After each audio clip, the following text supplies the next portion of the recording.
Water running downhill is the dominant process shaping the landscape of the Earth, including your island's landscape. We started by building a mountain, which you have. As we saw when studying Mount St. Helens, that mountain could also be considered a volcano.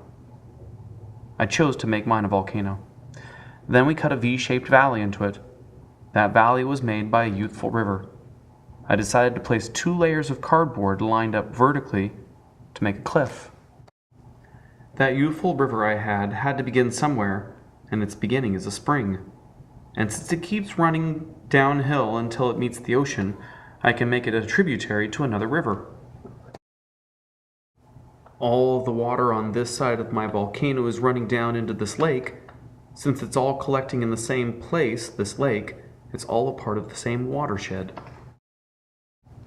As my river leaves the lake and runs to the ocean along this low gradient, it becomes a mature river. Since the gradient is so low, any big rain that comes would cause it to overflow its banks, making this area a floodplain. As this river reaches the shoreline, it forms a delta because of all the sediment it deposits. Hopefully you notice that with just a few forms that you've cut out of cardboard, you have many landforms on your island.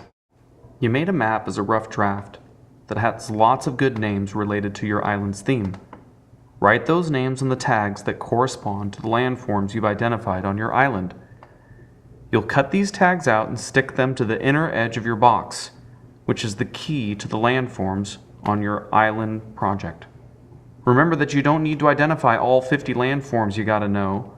You only need to stick the 20 tags that identify landforms on your island. Then cut out the numbered circles which identify your landforms and stick them down to your model to indicate where those landforms are located.